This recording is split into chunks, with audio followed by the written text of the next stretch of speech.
এই মুহূর্তে আমরা রয়েছি মোহনবাগান মাঠে। ভারতীয় ফুটবলের ইতিহাস সেখানে কথা বলে। আর ময়দান থেকেই আজকে বলবো ময়দানের গল্প। ভারতীয় ফুটবলের স্বর্ণযুগ নিয়েই আসতে চলেছে অজয় দেবগনের ময়দান। আর সেই ময়দানে যিনি চুনি গোস্বামীর চরিত্রে অভিনয় করছেন সেই অমর্ত্য রায় রয়েছে আমাদের সঙ্গে। আর এই চুনি গোস্বামী কিনা জানে, 9 বছর বয়স থেকে শুরু করেছিলেন মোহনবাগানে খেলা, তারপর তিনি রয়ে গেছেন আজীবন মোহনবাগানি হয়ে। কীভাবে চুনিটা এলো আর কি পকেটে, ঝুলিতে চুনিটা এলো কীভাবে এবং ফাইনালি লক হলো কীভাবে? আমার এখনও মনে আছে যে হঠাৎ একদিন দুপুরবেলা একটা ফোন কল আসে এবং একটা অচেনা নাম্বার থেকে, এবং 3টে জিনিস আমায় বলা হয় যে ভারতীয় ফুটবলের স্বর্ণযুগের একটা গল্প, অজয় দেবগন এবং চুনি গোস্বামীর চরিত্রে একজনকে খুঁজছি, তুমি কি ইন্টারেস্টেড? আমি তার উত্তরে বলেছিলাম যে কোথায় যেতে হবে এক্ষুনি বলো, আমি পৌঁছচ্ছি। So that was my first audition. এবং তারপর আমি ভুলে গেছিলাম, আমি জানতাম না যে ময়দান কত বড়, কী ব্যাপার হতে চলেছে। তারপরে আমি এফটিআইতে আবার ফেরত চলে গেছিলাম, পুনেতে ছিলাম। তখন আমার কাছে একটা ফোন আসে কিছু মাস বাদে যে ডিরেক্টরের খুব পছন্দ হয়েছে তোমার অডিশন টেপ, তুমি কি বম্বেতে আসতে পারো দেখা করতে। ওদের সাথে যখন দেখা করি, আমার তখন এরকমই লম্বা চুল, একটু হালকা দাড়ি, একটু রক অ্যান্ড রোল আর কি অ্যাটায়ার পরে গেছিলাম। তো ওরা বলেছিল যে আমরা না চুনি গোস্বামীর লুকে দেখতে চাইছি তোমাকে অমর্ত্য, এবং আরেকটা অন্য সিন আছে, একটু ইমোশনাল একটা সিন, ওটা আমরা চাই যে তুমি করো। তো আমি বলেছিলাম ঠিক আছে, আমার একটু সময় দাও।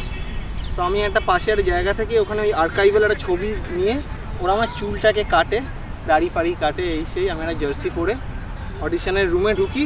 তারা ওরা সবাই কাজ করছিল উল্টো দিকে তাকিয়ে। তাই আমি বলেছিলাম ঠকঠক করে দরজা খুলেছি, তো ওরা ঘুরে তাকিয়ে বলছে আরে ইয়ে তো চুনি আ গয়া। তো মানে আমায় দেখে ওরা মানে লিটারালি বলেছিল যে এটা তো চুনিই দাঁড়িয়ে আছে। তো তারপর থেকে থিংস স্টার্টেড হ্যাপেনিং। তো ওটা আমার প্রথম কল ছিল ফর ময়দান। অনেক দিন, প্রায় 5 বছর কি তারও বেশি, এবং বনি কাপুরের ছবি এবং একটা তোমাদের গ্রাউন্ডও তৈরি হয়েছিল মাড আইল্যান্ডে। একটা অ্যাকচুয়ালি মানে এখানে যেমন ঘাসের মাঠ আছে, মাড আইল্যান্ডে আমাদের ঘাস উগানো হয়েছে 3-3.5 মাস ধরে, ভালো একদম খুব সুন্দর, নো অ্যাস্ট্রোটার্ফ, একদম প্রপার মাটি বিছিয়ে ঘাস উগানো হয়েছে, এবং তার চারিপাশে একটা স্টেডিয়ামের মতো গ্রিন স্ক্রিন তৈরি করা হয়েছিল। সো ওখানে আমরা টানা 3.5 মাস মতো শ্যুট করেছি। অ্যান্ড ওখানে ঢুকলে আমার সত্যি মানে ওই ইন্ডিয়ার জার্সি পরে সকালবেলা পিরিয়ড পিস বুট ফুট পরে যখন আমি মাঠে ঢুকতাম, 10 নম্বর জার্সি পরে আমার ক্যাপ্টেন্স আর্মব্যান্ড, আমার সত্যি একটা কিছু তো ফিলিং হতো, এবং একটা যুদ্ধের মতোই হতো। কারণ আমাদের খুব একটা মানে আরামের শ্যুট হয়নি, মানে ক্যামেরা টিম যতটা খাটে তার চেয়ে এবং তার চেয়ে আরও বেশি আমি মানে বলতে পারি হয়তো ফর অল দ্য বয়েজ। আমরা 16 জন যা মানে টানা 10 ঘন্টা হয়তো চড়া রোদ্দুরে দাঁড়িয়ে থাকতাম আমরা, এবং কনস্ট্যান্টলি দৌড়তাম। মানে এরকম একটা বড় মাঠ, আপ অ্যান্ড ডাউন দৌড়নো, তার মধ্যে ড্রিবলস করা, স্লাইডিং ট্যাকেল খেয়ে পড়ে যাচ্ছি। আমার কতবার মেটাটার্সাল এরকম পা মুছিয়ে গেছিলো, but you had to keep going. We are the best team যদি আমাদেরকে ব্যাক করার জন্য। আমি দৌড়তে যাচ্ছি, এবং আমার সামনে 2 জন ছেলে, রনিন বলে একটা ইকুইপমেন্ট আছে, একটা রডের ওপরে ক্যামেরা নিয়ে প্রাণপণে ছুটছে, এবং আমি ছুটছি মানে আমার লাইফে মানে যতটা আমার শক্তি আছে অতটা শক্তি দিয়ে আমি দৌড়চ্ছি।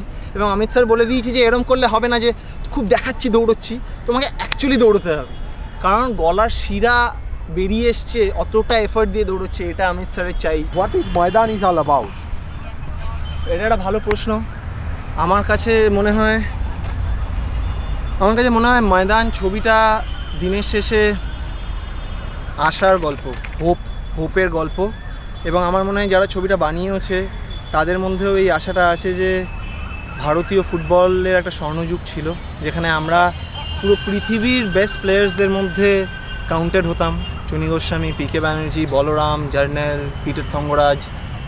এই স্বর্ণযুগটা যাতে আবার ফিরে আসতে পারে, আমরা আবার ওই জায়গায় পৌঁছতে পারি, কারণ আমাদের দেশে এই ট্যালেন্টটা আছে, আমরা সবাই জানি। সে যে কারণেই হোক, ইনফ্রাস্ট্রাকচার বলো, পপুলারিটি বলো, সেইটা আবার যে ফিরে আসবে, এই আশাটা নিয়ে এই ছবিটা বানানো, এই আশাটা নিয়ে এই গল্পটা বলা যে এরকম একজন লোক ছিলেন যে ভিশনারি ছিল, এবং যাতে ইয়াং ছেলেমেয়েদের মধ্যে এই ইন্সপিরেশনটা আবার ঢোকাতে পারে যে ফুটবল ইজ আমাদের আইডেন্টিটি হতে পারে।